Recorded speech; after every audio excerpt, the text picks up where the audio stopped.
be about 2:45.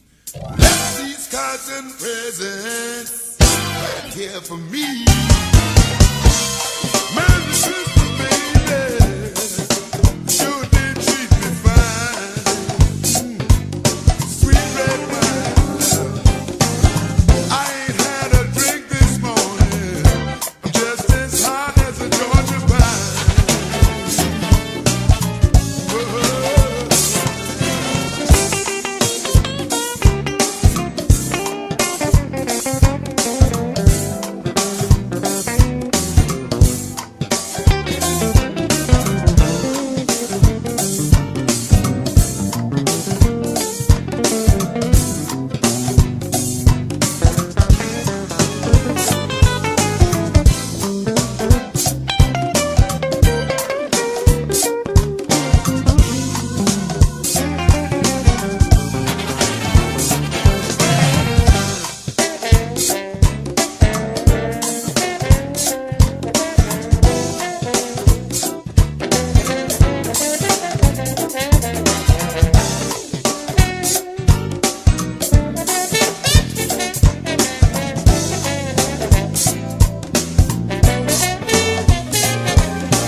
Just as high as a Georgia pine.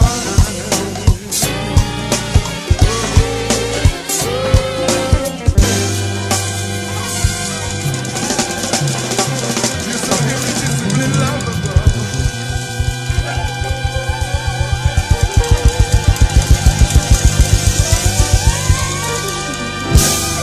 That's what I'm talking about. Merry Christmas Eve, everybody. Today is special because it is December 24th. It is Christmas Eve, and if you have not finished your Christmas shopping, I feel sorry for you. Most stores will stay open till about either 6 p.m. or 8 p.m. So you have about either 2.5 to 3 hours, because you don't want to be out there in the last minute, because don't get locked in the store like I did last year. Not a good look, especially when the lines are very long. So I am so happy because I finished my Christmas shopping today. Had to get that one last gift. How many people go Christmas shopping and it's just that one gift that you need? Just one, and you cannot seem to find it. Now, let me tell you, I've been looking for this one gift for probably about a week. Finally found it today. It's so funny because I never looked at the store that was closest to my house because I just refused to go there. But then I had to go there today, so that's where I found it. Serves me right for driving all over creation just to find this one thing. So I hope everyone is in the process of planning their Christmas dinners, or some people do special things for Christmas Eve. Some people eat beef stew out of bread bowls. That's my friend John Gilstrap. He does that. What are some of the things that you do on Christmas Eve that is a tradition? For me, the tradition is watching the Charlie Brown Christmas. That is tradition for me. So I'm hoping that it's going to be on tonight. I'm sure it's going to be on some channel tonight. Just not sure which one, but that's what I plan on doing. I have been on vacation for the last day and a half, and everyone at work knows that I said I was going to do my best to stay at least semi-twisted, not completely drunk because I got to drive. So I'm staying with that tradition. I had my Diva glass today. I am drinking my Wicked Dolphin rum, which today I'm pairing it with cranberry juice and a little bit of Sprite because, cranberry juice, Sprite, rum, how could you go wrong, right? Last night, had a ball, had a blast with some girls of mine. Hi, Carmen. Hope you're looking and listening. Hi, Paula. It is Christmas time, my most favorite time of the year. But let me just tell you something that happened today. It was so funny. I came and I needed to get something like to munch on. I was feeling a little crunchy. I needed something crunchy and salty. So I went to a store here in DC, and when did they start charging to put your stuff in a bag? Like, I was shocked when I had this armload of stuff and he just gave it back to me, and I'm like, well, where's the bag? And he was like, 5 cents. I'm like, what? He was like, 5 cents. And I'm like, for a bag? For a bag that I just brought all this stuff out of your store, and I got to give you 5 more cents just for a bag? Had I known that, I would have brought my own bag or just my big purse, because everybody know I carry a big purse. I would have took the big purse in the store with me. But I guess because I don't shop in DC, is that new? Is that a new thing in DC to charge 5 cents for a bag? I'm not quite sure, but trust me, I will always have a bag in my pocket now if I'm going to go to the store. And again, in the news, police shooting. This time it was 2 police officers in Brooklyn that were murdered by a Baltimore man who, for whatever reason, decided he needed to take the law into his own hands. But then last night in Missouri, there was another 18-year-old young man that was shot and killed. They released a video immediately because I guess they wanted to make sure that you knew that there was a possibility that this young man had a weapon, which leads me to a Chris Rock video that's circulating all over Facebook that says what you need to do if you're confronted by the police. And the first thing is obey. Basically, like, if they're telling you to stop, even if you feel you've done nothing wrong, stop, do whatever they ask you to do. You can always complain about it later. You can fill out whatever reports, whether it goes anywhere or not. It's worth stopping and obeying just so that you can be here with your family. So thoughts and prayers to that family out in Missouri, and thoughts and prayers for all the people in Missouri, because I'm trying to understand, what the hell does looting have to do with somebody losing their life? Like that man that they showed looting the liquor store with 2 cases of beer. Like, what did 2 cases of beer have to do with this boy being killed? I'm not quite understanding. Was that to ease the pain of, like, was that a relative and he just decided I need to steal these 2 cases of beer? Or was he just, is that just his early Christmas gift? Is he giving it as a gift? Is he drinking it as I don't know. But okay, look, people, in Missouri, you're looting your own businesses. So when they close and you have no stores to go to in your neighborhood, look back on what happened and think, oh, well, maybe I shouldn't have been stealing from my own neighborhood. I mean, people in New York and people here in DC have been protesting to the chagrin of a lot of us that get caught on 395 or 295 when they shut the whole place down. But they're doing it without stealing anything. Okay, they're stealing some of our time, but in the long scheme of things, how much time are we really losing to a job that we complain about going to anyway? Okay, so I think I did my soapbox a little early just so y'all didn't have to listen to it at the end of the show, since it is Christmas Eve, right? Today on the line, I have Jason Lee, and I met Jason Lee this past, I think it was November, at the Black Readers Rock weekend that is hosted by Miss Sharon Lucas. How are you, Jason? I'm doing well. How are you? I'm good. Have you finished all your Christmas shopping? I am finished. So were you one of those people that waited until like yesterday, or were you done like weeks ago? I am actually very organized. I try to be. I don't do malls. I don't like malls at all. So I did everything online, and I am done. See, no one likes to show off, Jason. I'm just gonna put that out there. No one likes to show off. I can't do that mall thing with everybody, packed in. can't deal with people like that. It's Well, too much. and but for me, I love being at the mall this time of year because I ain't gonna lie, I be people watching half the time. That's probably why I can't hardly find nothing that I'm going in there looking for. Cause the sights that you will be seeing, okay, like clearly some of these people shouldn't have came out the house, but they do, and they're in the mall, and the most priceless interaction I've ever had in the mall was some woman who decided it was a good idea to take her kid into the toy store. Now, I'm sorry. If you have small children and they believe in Santa or whomever they believe in, and you take them into the store only to tell them, well, don't pick that up because, Santa's going to bring it to you. Why are you taking them in the store? It's almost like dangling this bottle of rum in front of me and saying, wait until 5 o'clock to have a drink. Well, that ain't going to happen. Right. I might throw a tantrum myself. That's like taking them into a candy store. Yeah, exactly. It's like, really? You're letting them lick the candy, but you're not letting them take a bite. That's what you're doing. But you can't have it. Exactly. Oh my gosh. So you did all of your shopping online, and that didn't bother you? Like, I do Cyber Monday. I'm not gonna lie. I'm at work, like most of us are, on Cyber Monday, and I'm looking for the deals. But then it's like I have the need to I need to see it before I buy it, because then what if it's not what I really want?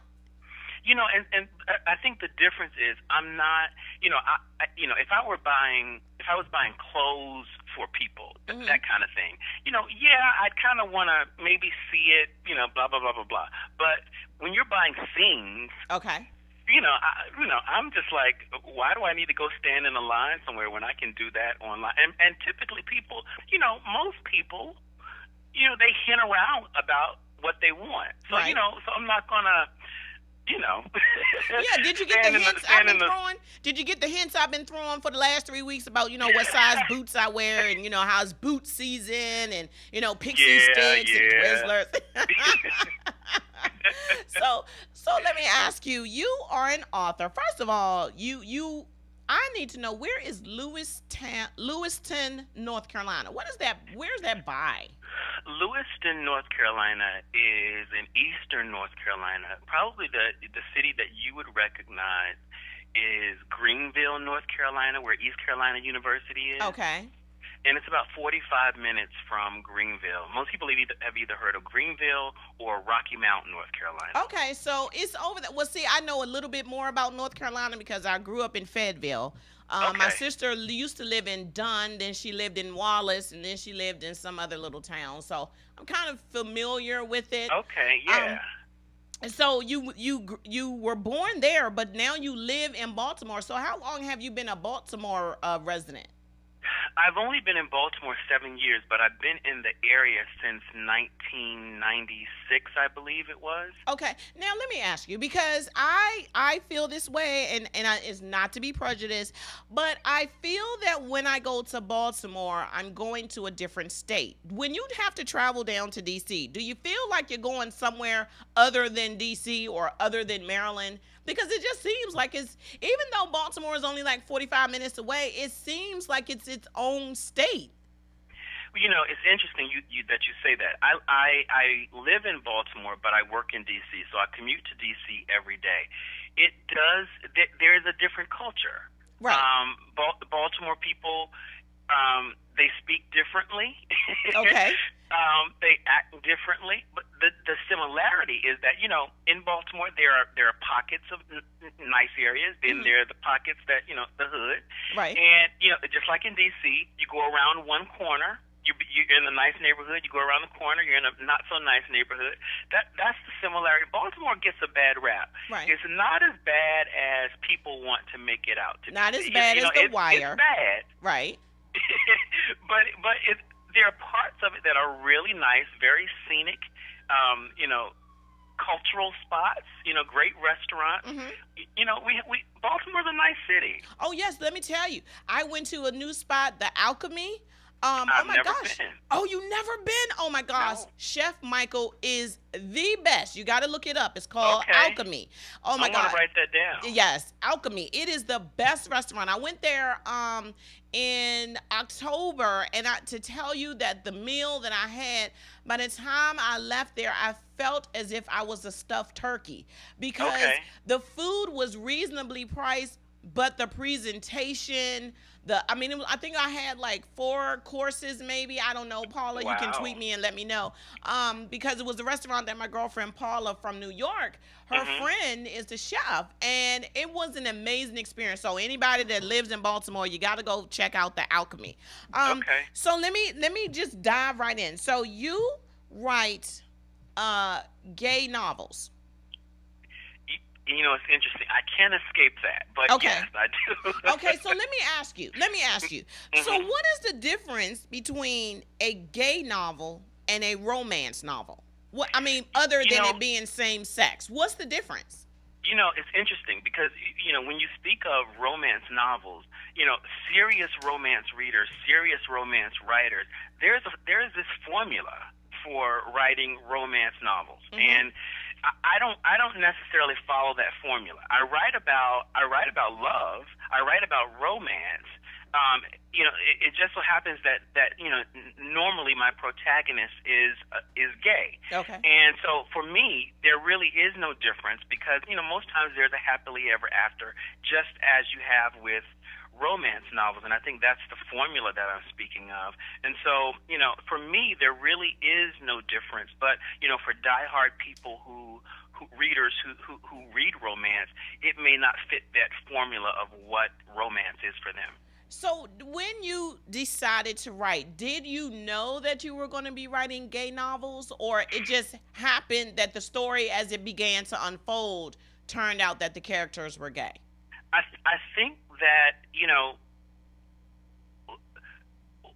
when you're open about your sexuality, I think you get labeled as the gay writer or he writes gay fiction, that kind of thing.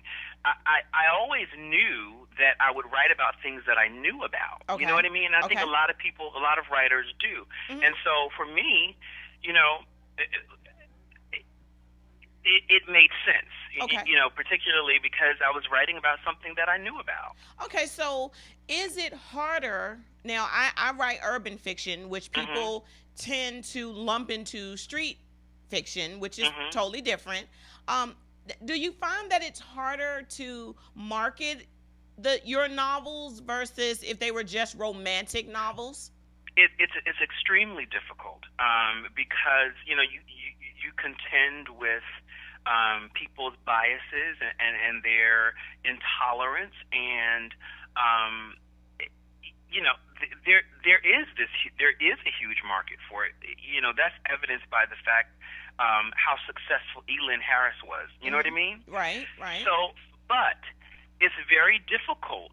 I don't know that there is an Elin Harris right now. Okay. You know what I mean? Right. But I think it's also very difficult to break into his audience and reader base, because people often don't want to give new authors a chance, and I think that we have preconceived notions about what gay fiction really is, and I'll admit, a lot of the authors that I read, gay authors or authors who write gay fiction, there's a lot of gratuitous sex, which oftentimes turns people off, and they're not ready for. So I think if you give them a story, right, and not give them just a book that's just filled with sex, right, you make it such that people realize there's really not much of a difference between me and this character. Well, and then talking about the sex, because I do have sex in my books. And why is it that you think that a lot of authors that are writing gay fiction throw in so much sex? Now, I have a couple of gay friends. They're not having sex like that in their normal everyday lives. They're not just walking down the street and meeting some stranger and taking them back and having this mind-blowing sex and then going out and having coffee. That's not how that works. It doesn't work that way. So why do you feel that some gay authors feel that in every chapter their protagonist or a character, whether significant or walk on, has to be doing something sexual?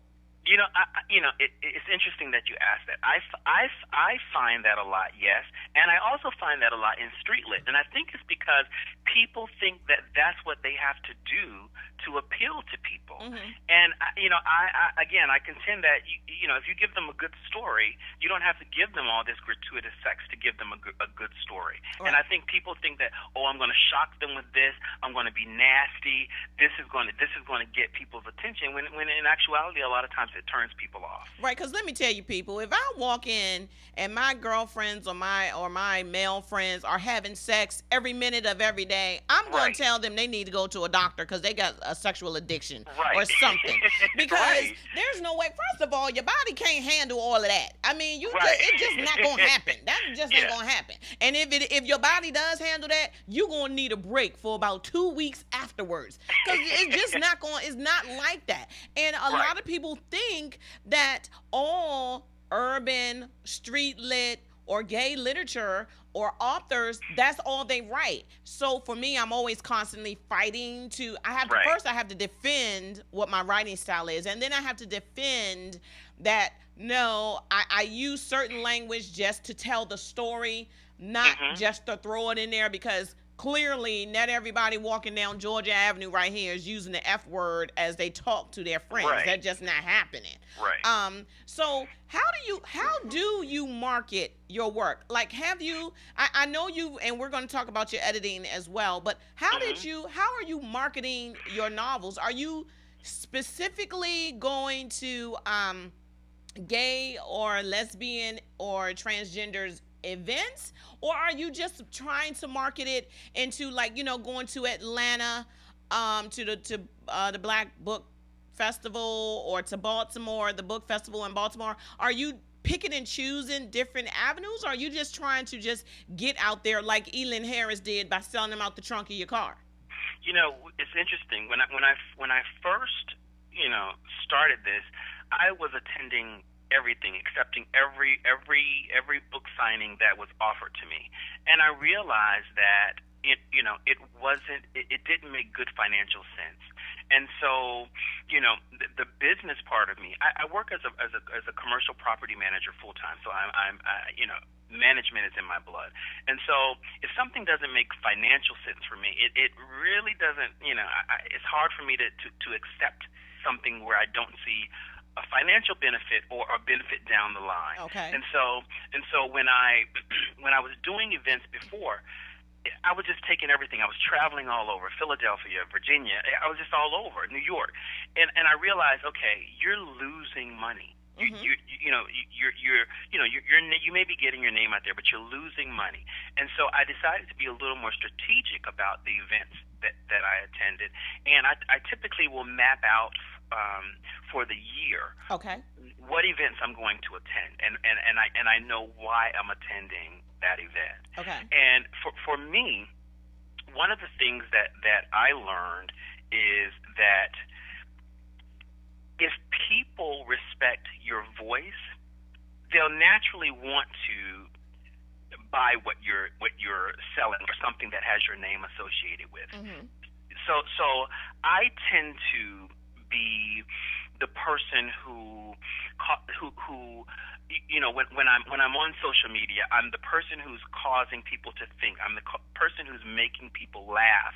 I'm the person who writes things that changes how, possibly changes how we see things. And so I think for me, that's content marketing. And so I'm building on the things that I think are important to people and things that are important to me. And I think, again, when people appreciate your voice and respect your voice, they'll naturally want to support you financially with your project. And that's kind of my grassroots marketing campaign. I'm not the kind of person that walks up to everybody, I have a book out, because everybody may not be interested in that. I want people to get to know me. Okay. So now, your latest book was Just Trying to Be Loved, correct? Just Trying to Be Loved was actually my first book. Oh, that was your first book. That was my first book. And, I've done a few things since then, but that's my baby. Okay. So what made you write that? It's a lot of things. I was struggling to accept my own sexuality. I was struggling with my mother not being accepting of my sexuality, and I was also struggling with this notion of love and accepting yourself and loving yourself. And so the book was actually cathartic for me because I wrote about, this man who didn't feel worthy of love. Okay. And the one person who showed him unconditional love was his grandmother. His mother wouldn't accept, the fact that, he was gay, but his grandmother, she said, who cares if you love differently? Okay. You know what I mean? Right. And so for me, it was about acceptance. It was about love, and it was about, the main character really mirrors me, and his thoughts on love and relationships in life are my own thoughts on love and relationships in life. Okay, because ain't nothing like a grandma, is it? Ooh, I tell you, grandma, she is the backbone. And you know what she always say, oh, baby, I don't care what you are. Right. Grandma gonna right. love you.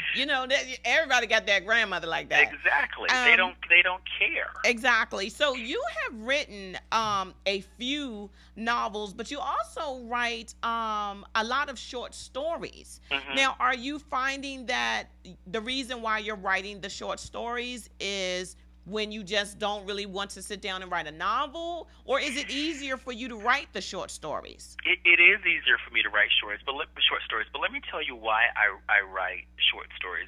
Oftentimes, I'm not one of those authors, and I recognize this about myself, and I don't beat myself up about it. There are some writers who, every year I'm going to put out 2 books, or every year I'm going to put out a book. That's just not who I am. My muse doesn't come like that. Okay. He or she comes when they want to, and right. and I take advantage of them when they're there. Right. But, Been that Russian.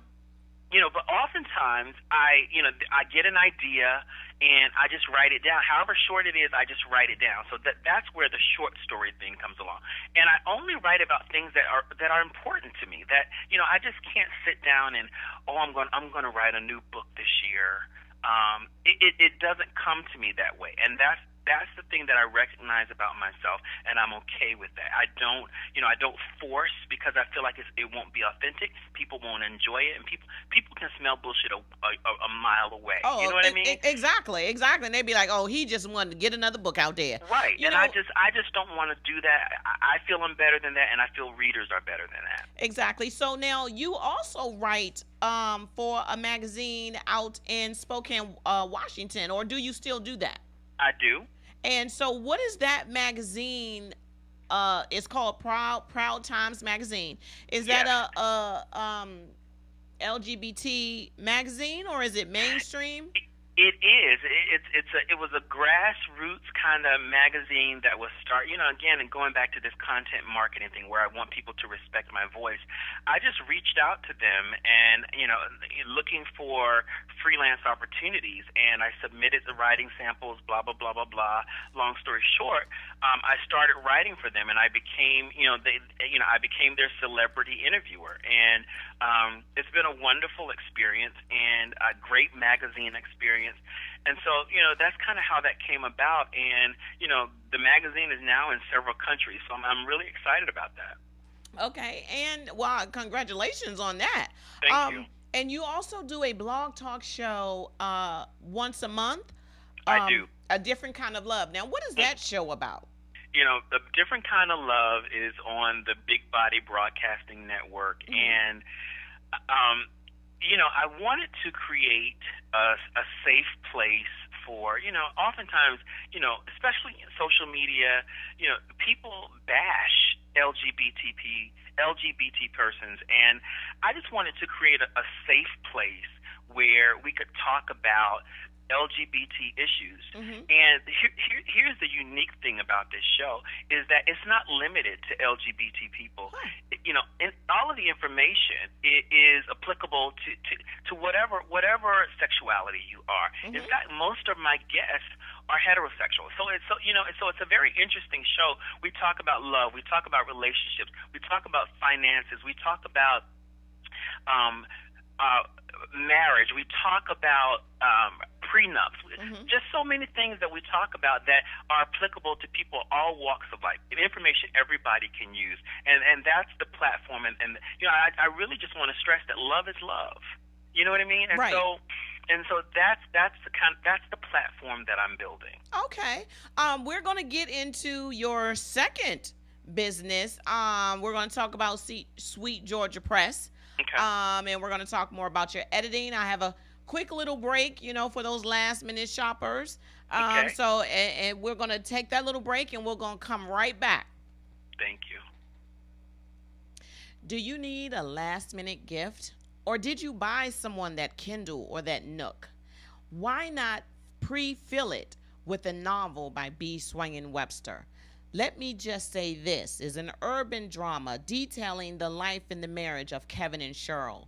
They are African American and they're living their American dream. That is, unless you go home with them. So if you have bought that Kindle or that Nook or any e-reader for those readers on your list, make sure you download Let Me Just Say This by Swangin Webster. So as you heard, I am a great last minute gift to give to somebody. I'm just saying. I'm cheap. I'm only $2.99 if you want to download me into your Kindle, your Nook, or your iPad. Or if you want to give me as a gift to somebody, you ain't gonna get no free shoes with it, but you get a great story with it. So today on the line we have Mr. Jason Lee, who is an author and who is also an editor with Sweet Georgia Press. Now, do you edit your own novels, or are you editing other authors, or are you mainstream editing, or is that, just for those people that are writing in your genre? I strongly am against anyone editing their own work. So to answer your first part of your question, no, I do not edit my own work. I have an editor. So anyone who is writing a book, publishing a book, you should not edit your own work. And to the second part of your question is, yes, I don't limit myself to people who write in my genre. A lot of my clients are street lit, urban lit, whatever you want to call it. I also edit autobiographies. So it depends on what the editing need is. Okay. So what is the biggest thing? And I have a few editor friends. Mm-hmm. And I know what they tell me all the time when they find these mistakes by authors. What is the biggest mistake that you find that authors make when they submit their novel to you? One of the biggest mistakes that authors make is they don't. People will authors, writers will try and be creative with choosing with how they write. Be it their point of view or how they tell the story, and people will choose this weird point of view to tell the story. And, I'm not a fan of creative points of view. I think that we should tell the story from the point of view that best allows us to tell the story. And so I think that oftentimes people, they don't know what that is, or they vacillate between points of view, and that is an issue. And I was getting ready to ask you that, because I know when I first started out, I wanted to write my novel in first person, and then I found myself going between first, second, and third. Right. And it was so easy to do for me, because as I was writing, I just slipped into the other person's frame of mind. Now, the way that my editor told me was, if I'm talking to someone, they don't know what I'm thinking, so I should not have that person saying, well, she was thinking such and such, or that and whatever. Exactly. So you have to be consistent. Right. When I first started writing, Just Trying to Be Loved is written in first person. Mm-hmm.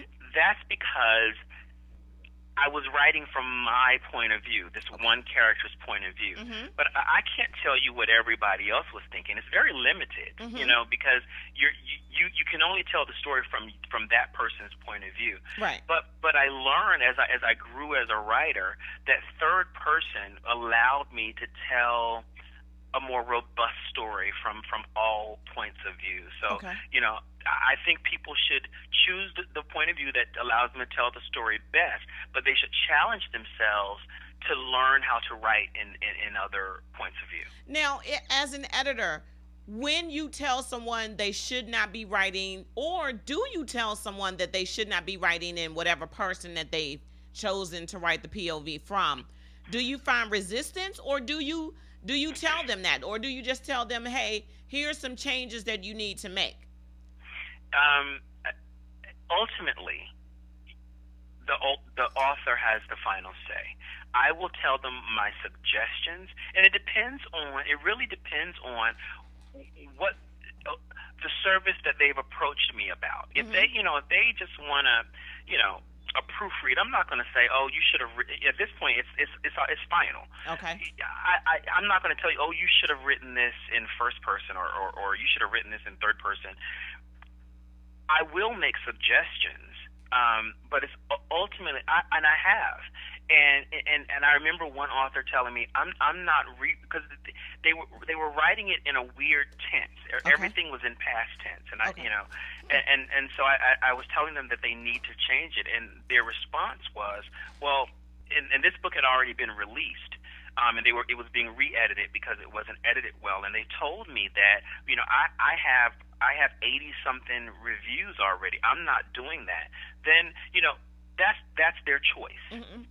But my role as an editor is to give you my honest opinion on what I think will work better for the market, and what I think will make your book consistent and the best possible writing it could be. So have you found that while you're editing now, I do not understand how you have 80 reviews, and you don't want to change anything, but if this is going to make your book better, yeah, I'm going to take that book down and make it better. Mm-hmm. But have you ever had to turn down work because the author didn't really like, your suggestions? Here's the beauty of owning your own company. I don't have to work with everybody. Mm-hmm.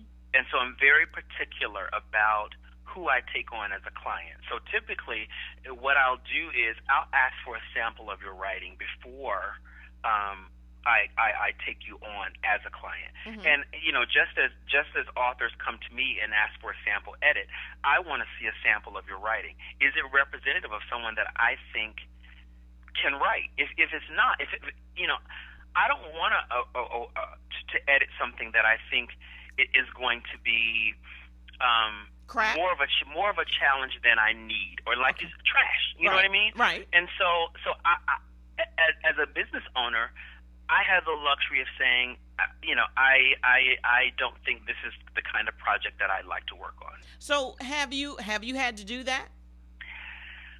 I have, and I've also had to, here's the thing about me. I'm a very conscientious business owner, very conscientious editor. And unfortunately, I took on a job and realized, immediately that I had made a mistake, and that I really could not help this person, and that they needed to take some writing courses. But the conscientious editor in me wanted to finish, and I was getting behind on other projects because I was trying to finish this project, and ultimately I had to say, look, I have been working on this for such and such amount of time, and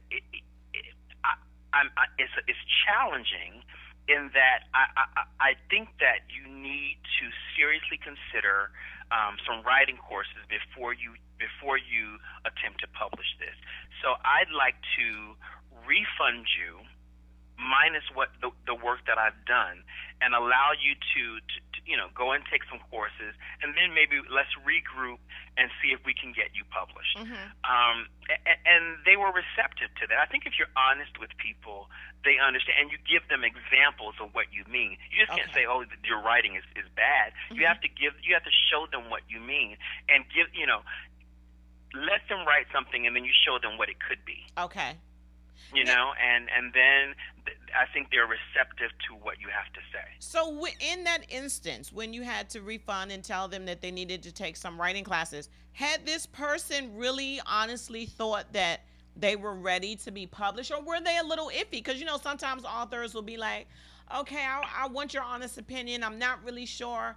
You know, it's my first novel or my third novel. I'm not really sure. Was this person, like, you know, thinking to themselves that it might not have been good, or did they honestly believe that, oh, this is like money in the bank? I think that they thought, obviously the novel was complete, but I think that they thought it was better than it was. Okay. And I think no one had probably, and you know, it depends on who you use as beta readers. Right. You know what I mean? Yeah. Some readers aren't sophisticated. Right. So for them, it may have been, oh, this is the bomb. You know what I mean? When in actuality, it's complete trash. Right. And you know and it could have been grandma that read it, because, you know, grandma loves everything that you do. Right. You know, this is my baby. He done wrote a book. He done wrote a book, child. Let me go. I'm going to take it to my church family, and then I'm going to get them to support you.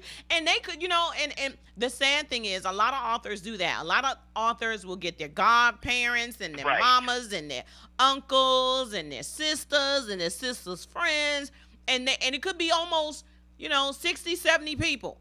And they will say, they will always hear, oh my God, that's so great. You should have, this is, you know, you really need to get this out there.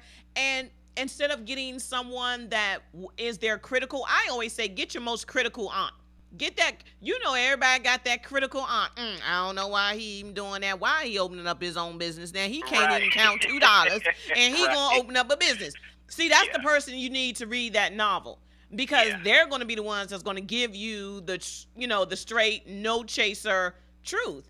I have found that a lot of people. Here's the thing, and I don't know if you have this pet peeve, but I do. I get approached by a lot of people that say, I have to tell my story. Okay, unless you're Tina Turner, nobody cares. And you know, you can tell a story of your whatever has gone on in your life, like you have, and fictionalize it. But if you want to, quote unquote, do your memoir, unless it is poems or something like that, it's really not going to be a market for it, because everybody go through something. No one really wants to read that. I think that's why people get confused. They think that, oh, I had a traumatic event in my life, and I want to tell my story. Well, we've all had traumatic events in our lives. I'm traumatized every time I can't find a size 9 in shoes. If I wrote a story about every time I'm in the mall, like I was in the mall yesterday, I found these cute shoes, and that woman said, oh, yeah, I got your size. What size? And I said 9. The dejection that was on her face when she had to tell me that she didn't have a 9, I was traumatized. That's probably why I couldn't even finish my shopping yesterday.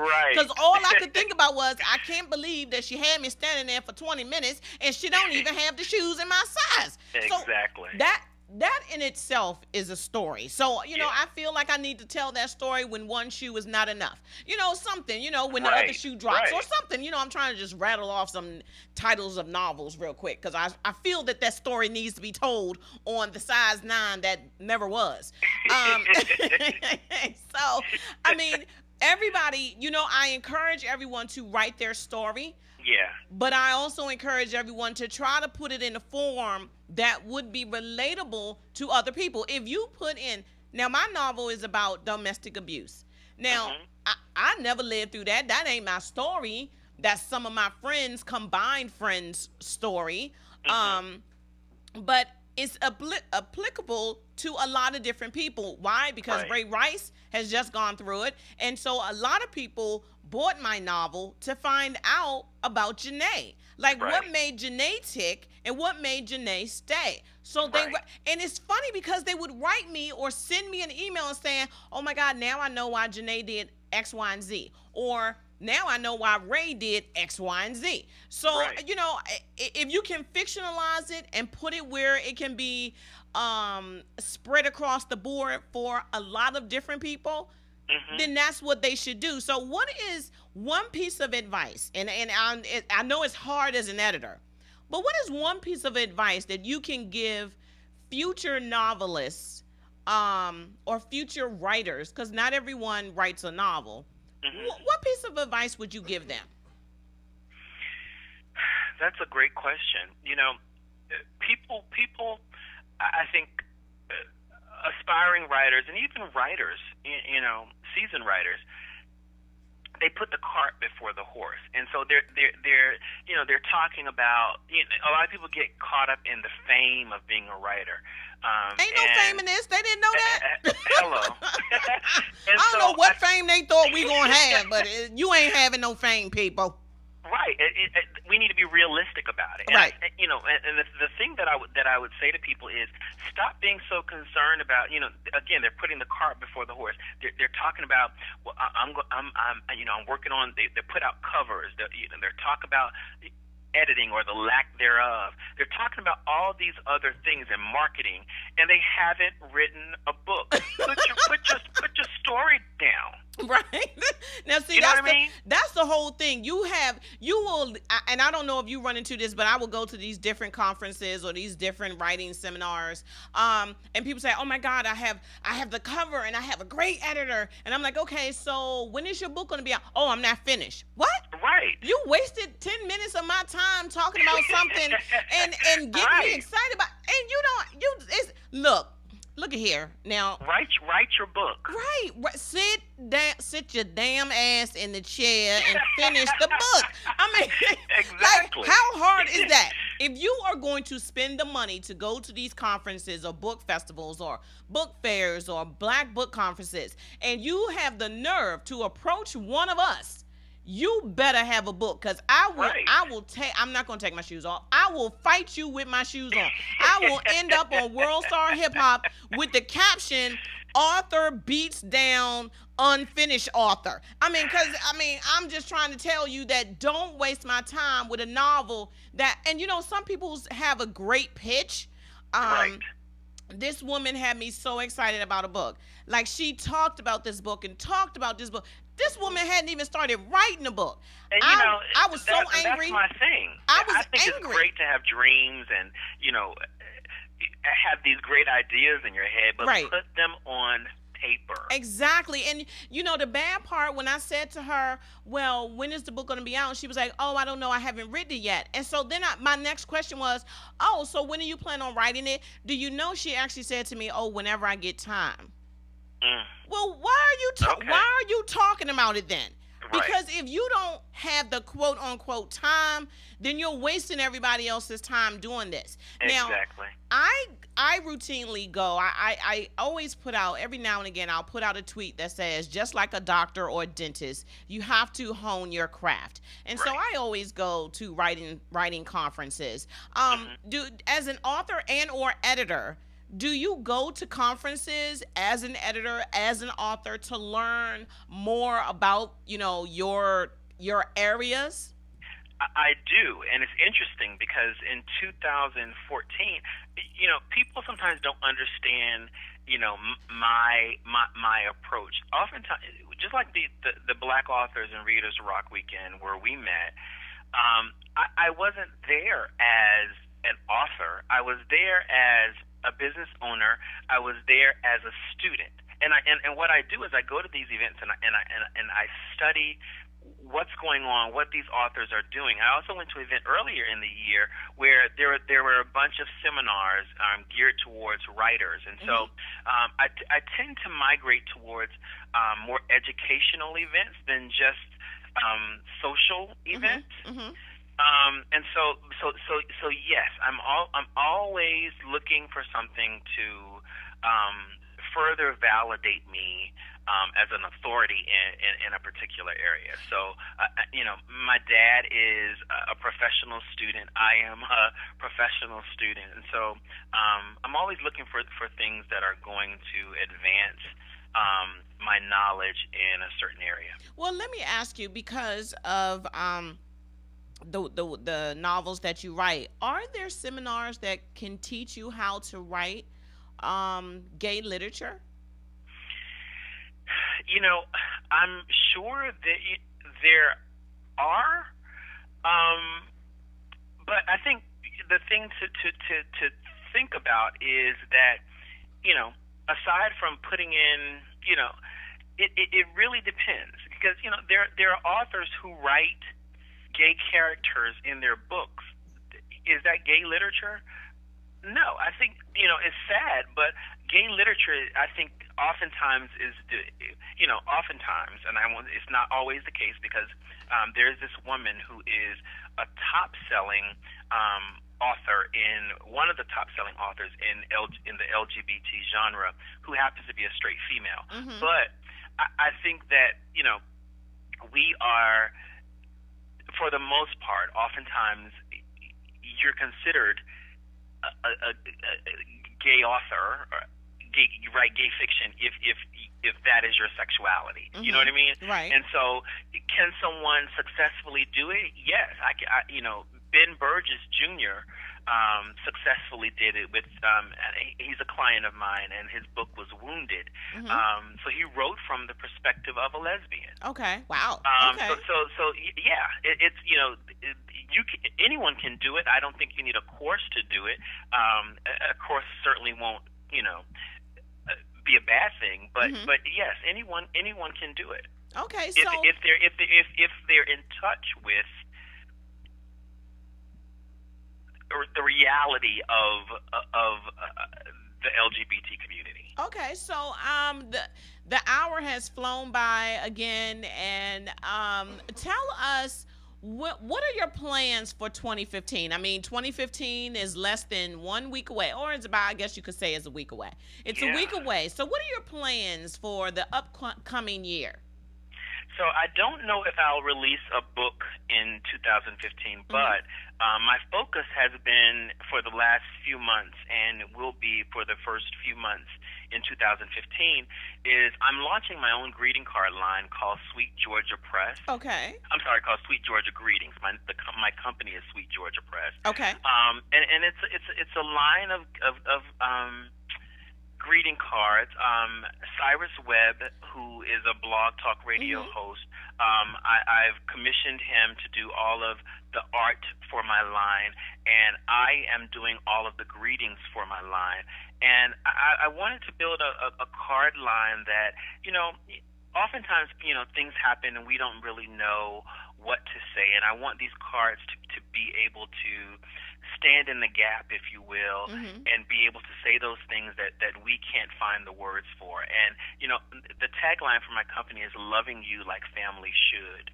And I want people to purchase these cards, and they're keepsakes. Okay. The cards are going to be 5x7, suitable for framing, because it is custom art. So that they're keepsakes. So I want people to receive these, knowing that the person really thought about right. Them, their situation, the occasion, and had something special they wanted to share with them. Yeah, and Cyrus is a great friend of mine. So he's amazing, isn't he? He is. Oh my gosh, he's so amazing. I love him to death. We have never met face to face, but I love him to death. Yeah. And I saw when he made that announcement that he was going to be working with you on the greeting card line, and I know it's going to be phenomenal, because with your writing skills, his artistic skills, it can be nothing but successful. Thank you so much. I'm really excited about it. So tell us where you can be found. I know you're on Facebook. Tell us where else you are online. I'm on Facebook, J. McCoy Lee, or just Jason M. Lee, J''S''O''N. My blog talk radio show, A Different Kind of Love, is ADKO Love. I'm also on Twitter, J. McCoy Lee, or my business at Sweet GA Press. The best way to reach me is through my website, which is www.jmccoylee.com. That's jmccoylee.com. Or my business website is sweetgeorgiapress.com. Okay, so, and I want to thank you for joining me on Christmas Eve. You're very welcome. It's a pleasure. And the next time, when your line comes out in 2015, I would like for you to come to the studio so we can have some of your artwork, so we can have it in front of the camera, so we can show everyone what this amazing line will look like. So just let me know when that's going to be coming out, and I can have you back on, because it's not all about novels. Anything that people are writing is what we talk about. I would love that. I would love that. Great. So thank you for being on the show, and you have a very wonderful Christmas and a happy holiday, and be safe. You too, sweetheart. Thank you so much. Bye-bye. Bye-bye. So as you know, I have had one hell of a year. I can't even imagine what my life would have been like without being in front of you once a week, having a great station like listenvisionlive.com, WLVS radio, who won the Titan Arts Award a couple weeks ago. Yay! We are doing big things here, and more big things to come in 2015. I will be here again next week with a year in review. Oh, thank you, Foster. And here is the award that we won I'm saying we because, you know, it's a group effort. Here is this amazing award, the Titan Arts Award, that was given to WLVS for being the internet radio station of the year. Whoop, whoop. Yes, people, we are doing big things down here on Georgia Avenue. So I want to thank all of my viewers, all of my watchers, all of my YouTube subscribers. If you go to We Be Swangin', you can tweet the show. You can tweet me at Swangin Webster. It's simple. You can find me everywhere on the internet. I'm like a credit card. I'm everywhere you want to be. So until next week in our year in review, I am wishing you a very Merry Christmas. Be safe. And I will see you again next week. And at the beginning of the show, you heard Chuck Brown because, you know, Chuck Baby, how can you go wrong, right? Merry Christmas.